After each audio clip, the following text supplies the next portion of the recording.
சங்குப்பட்டி பாலத்தின் வேலைகளை பார்வையிட்ட இளங்குமரன் எம்பி. ஜனாதிபதி தேர்தலில் தமிழ் பொது வேட்பாளரின் தேறிய விளைவு, ஐங்கரநேசன் ஆதங்கம். சிறைச்சாலைகளில் பாதாள உலக செயற்பாடு, ஜனாதிபதி விடுத்துள்ள பணிப்புரை. 77வது தேசிய சுதந்திர தினம், அனுர அரசாங்கம் எடுத்துள்ள தீர்மானம். சிஐடியின் வலையில் மேலும் 3 பாராளுமன்ற பிரதிநிதிகள். முல்லைத்தீவு விமானப்படை தளம் தடுப்பு மையமாக அறிவிப்பு. புதிய மது விற்பனை உரிமத்தை ரத்து செய்ய முனைந்தால் நீதிமன்றத்தை நாட வேண்டி ஏற்படும். தமிழரசு கட்சியை தவிர்த்து தமிழினம் முன் செல்ல முடியாது, கஜேந்திரகுமார் பொன்னம்பலம். யாழ்ப்பாணம் சங்குப்பட்டி பாலத்தின் புனரமைப்பு பணிகளை தேசிய மக்கள் சக்தியின் பாராளுமன்ற உறுப்பினர் இளங்குமரன் பார்வையிட்டுள்ளார். சங்குப்பட்டி பாலத்தின் புனரமைப்பு பணிகள் முன்னெடுக்கப்பட்டு வரும் நிலையில் அங்கு தரமற்ற வேலைகள் நடைபெறுவதாக சிலர் குற்றச்சாட்டுகளை முன்வைத்தனர். இந்த நிலையில் நேற்று தினம் குறித்த பகுதிக்கு விஜயம் செய்த பாராளுமன்ற உறுப்பினர் இளங்குமரன் வேலைகளின் தரம் குறித்து ஆராய்ந்துள்ளார். அத்துடன் மூலப்பொருட்களின் தரம் குறித்தும் அவர் பார்வையிட்டதுடன் வேலையில் ஈடுபடுபவர்களுடனும் கலந்துரையாடியுள்ளார். கடந்த ஜனாதிபதி தேர்தலில் போட்டியிட்ட தமிழ் பொது வேட்பாளரின் தற்போதைய நிலை குறித்து தமிழ் தேசிய பசுமை இயக்கத்தின் தலைவர் பு. ஐங்கரநேசன் கவலை வெளிப்படுத்தியுள்ளார். ஜனாதிபதி தேர்தலில் போட்டியிட்டமையால் அவர் கட்சியிலிருந்து நீக்கப்பட்டதும் தேர்தலுக்காக அவர் செலவிட்ட பணம் தொடர்பான வழக்குமே தற்போது அவருக்கு எஞ்சியுள்ளதாக ஐங்கரநேசன் சுட்டிக்காட்டியுள்ளார். தமிழ் தேசிய பசுமை இயக்கத்தின் சமகால அரசியல் அரங்கில் உரையாற்றுகின்ற போது அவர் இதனை குறிப்பிட்டார். ஜனாதிபதி தேர்தலின் போது தமிழ் தேசிய அரசியல் கட்சிகள் சிலவும் தமிழ் மக்கள் பொது சபையும் இணைந்து உருவாக்கிய தமிழ் தேசிய பொது கட்டமைப்பு பொது வேட்பாளர் ஒருவரை நிறுத்தியது. கோட்பாடு ரீதியாக இதனை ஏற்றுக்கொண்ட தமிழ் தேசிய பசுமை இயக்கமும் அவரது வெற்றிக்காக கடுமையாக உழைத்திருந்தது.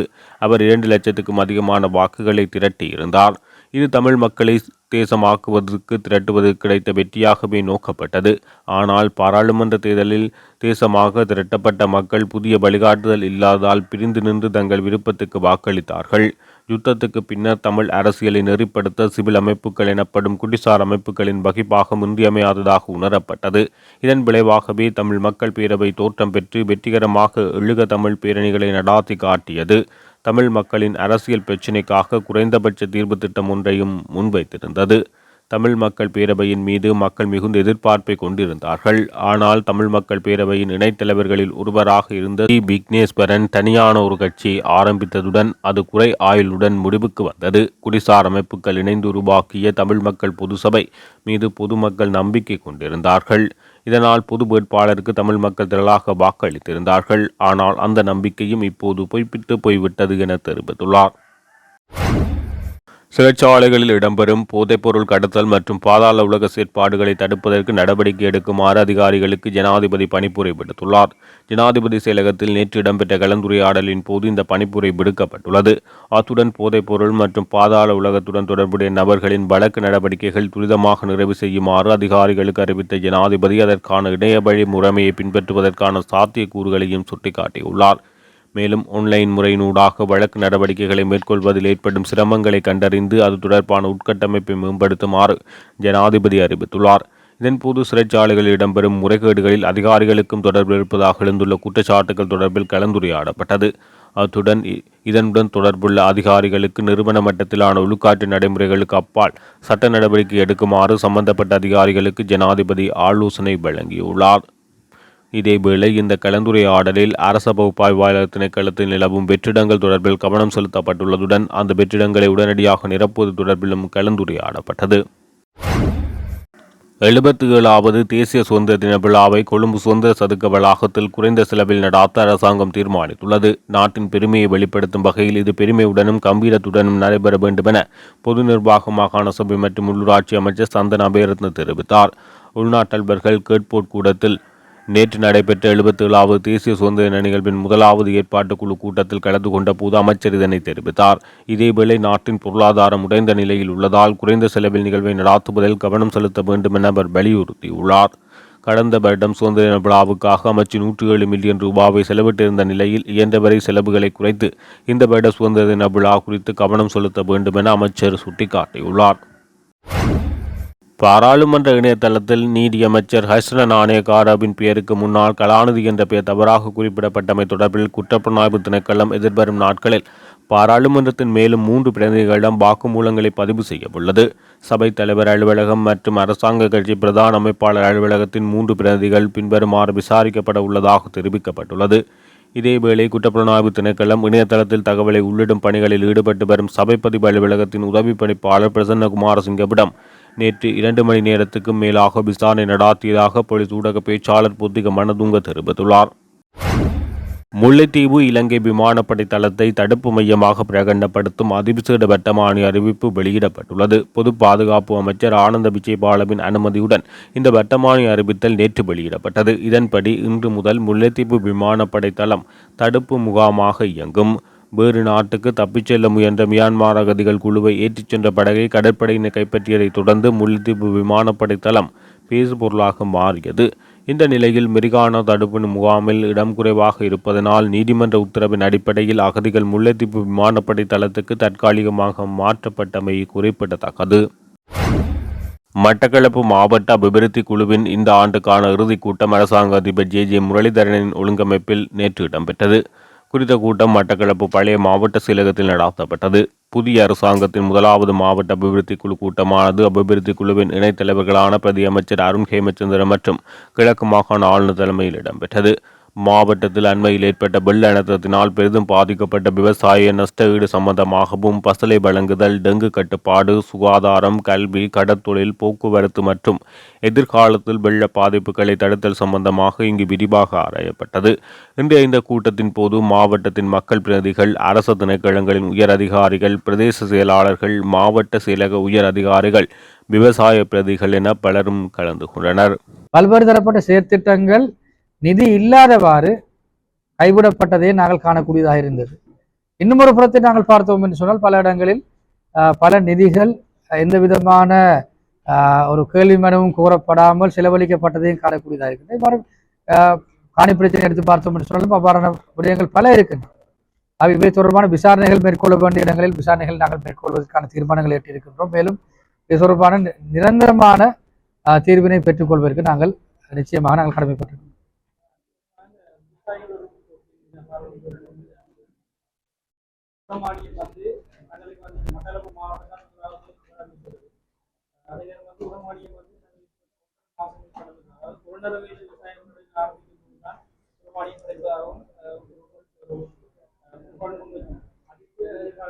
அது நெல் சந்தைப்படுத்தல் திணைக்களம் தொடர்பான நெல் சந்தைப்படுத்தல் சபை சம்பந்தப்பட்ட ஒரு விடயம். எனக்கும் ஒரு புதினமாக இருக்கிற விஷயம் என்னன்னு சொன்னால், நானும் இதுக்கு முன்னர் அமைச்சு பதவியை வகித்த ஒரு அமைச்சரிடமும் நான் கேட்டேன், இவ்வளவு காலமும் நீங்களும் ஆளுங்கட்சியுடன் இருந்திருக்கிறீங்க, ஆனால் இந்த விடயம் தொடர்பாக இவ்வளவு காலமும் பேசப்படையிலையா என்கின்ற விடயத்தை நான் கேட்டேன். நான் உண்மைக்கு சொன்னால் தேசிய மக்கள் சக்தி அரசமைக்கிற முதலாவது சந்தர்ப்பம் இது. அதுபோன்று தேசிய மக்கள் சக்தியை சார்ந்து பாராளுமன்ற உறுப்பினர்களும் மட்டக்களப்பு மாவட்டத்திலிருந்து அனுப்பப்பட்ட மாவட்ட ஒருங்கமைப்பு குழுவின் தலைவராக நியமிக்கப்பட்ட முதலாவது சந்தர்ப்பம் இது. இந்த வேளையில் நாங்கள் நம்புகின்றோம். தெரியும், ஹார்வெஸ்டிங் கேலண்டர், அதாவது நமது அறுவடை நாட்காட்டி தொடர்பான ஒரு பிரச்சனை ஒன்று இருக்கு. அதனை நாங்கள் ஏற்றுக்கொள்கின்றோம். இது நிவர்த்தி செய்யப்பட வேண்டும். ஆனால் கடந்த காலங்களில் அரசாங்கத்துடன் அங்கம் வகித்த பல அமைச்சர்களும் இருந்திருக்காங்க. நினைக்கிறேன் 4-5 மினிஸ்டர்மாரும் இந்த மாவட்டத்தில் இருந்திருக்காங்க. அவர்கள் நிச்சயமாக பொறுப்பு கூற வேண்டிய விடயம். ஆனால் அவர்கள் பொறுப்பு கூற வேண்டிய விடயம் என்ற அடிப்படையிலே நாங்கள் இதனை தட்டி கழிக்கவும் முடியாது. நாங்கள் நம்புகின்றோம் அடுத்த போகத்திற்கு முன்னர் நாங்கள் இந்த விடயம், அதாவது அடுத்த பெரும்போகத்திற்கு முன்னர் நாங்கள் இந்த விடயத்திற்கான ஒரு நிரந்தர தீர்வினை எட்டிக்கொள்ள முடியுமான சந்தர்ப்பங்கள் இருக்கின்றது. நாங்கள் இது தொடர்பாக நிச்சயமாக நாங்கள் பேச கடமைப்பட்டிருக்கோம். இல்லை, நிறைய அபிவிருத்தி திட்டங்கள் இருக்குது. குறிப்பாக நான் வெளிவிவகாரம், வெளிநாட்டு வேலைவாய்ப்பு சம்பந்தப்பட்ட அமைச்சின் பிரதி அமைச்சர் என்ற ரீதியிலே நான் சில விடயங்களை எனக்கும் அறிய கிடைத்திருக்கின்ற பல தூதுவர்களை, பல உயர்ஸ்தானிகளை நாங்களும் சந்தித்து வண்ணம் இருக்கின்றோம். பல திட்டங்கள் வர இருக்கின்றன. இதுவரை காலமும் கொண்டு வரப்பட்ட பல திட்டங்கள் ஊழல் மோசடிகளுக்கு உட்படுத்தப்பட்டது என்ற விடயமும் பரவலாக பேசப்பட்டு வரும் விடயம். குறிப்பாக ஜைகாவின் பல திட்டங்கள் கைவிடப்பட்டிருந்தது. ஆனால் இந்த அரசாங்கத்தின் ஆட்சியின் பல திட்டங்கள் மீள ஆரம்பிக்கப்பட இருக்கின்றன. ஆகவே நாங்களோட வெளிப்படைத்தன்மை கொண்ட அரசாங்கம் என்ற ரீதியிலே நாங்கள் சரியான வகையிலே நாங்கள் அணுக நாங்கள் திட்டமிட்டிருக்கின்றோம். ஆகவே பல திட்டங்கள், குறிப்பாக இந்திய அரசாங்கத்தினால் பல்வேறு தரப்பட்ட உதவிகள் முன்மொழியப்பட்டிருக்கிறது, குறிப்பாக கிழக்கு மாகாணத்தில். அவை இந்த அடிப்படையிலே பல விடயங்கள் வர இருக்கின்றன. நாங்கள் இந்த திட்டங்களை சரியான வகையிலே மக்கள் நலம் சார்ந்த திட்டங்களாக வகுத்து அந்த பிரதிபலனை மக்களுக்கு சரியான வகையிலே பெற்றுக் கொடுக்க வேண்டிய கடமை அவங்களுக்கு இருக்கின்றது. ஆகவே இதன் அடிப்படையில் நாங்கள் இந்த விடயத்திலே நாங்கள் சரியாக செய்ய நாங்கள் திட்டமிட்டிருக்கிறோம்.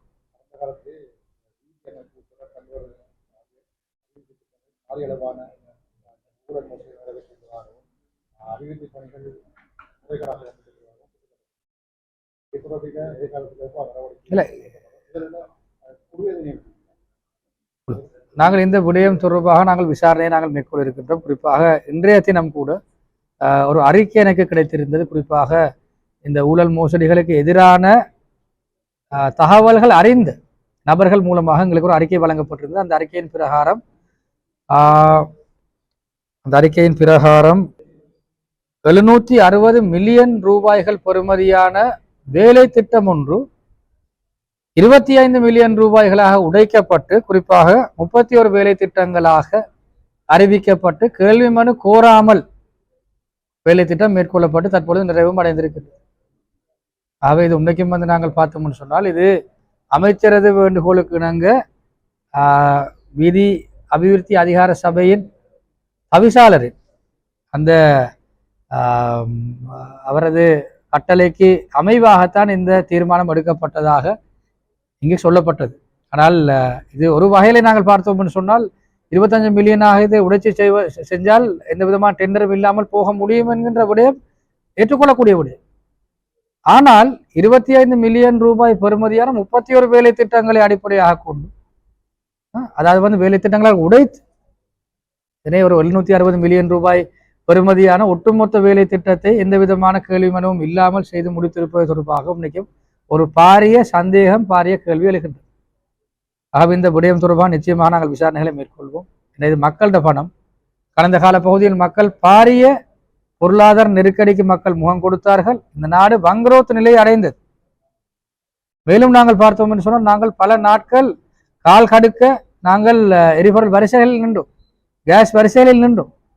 இவை அனைத்துக்கும் அடிப்படை காரணமாக நாங்கள் பார்த்தோம் என்று சொன்னால், இவ்வாறான ஊழல் மோசடி, வீண்விரயம், புலியான அரசியல் கலாச்சாரம், புலியான பொருளாதார கொள்கை உள்ளிட்ட இந்த விடயங்கள்லாம் காணப்படுகின்றது.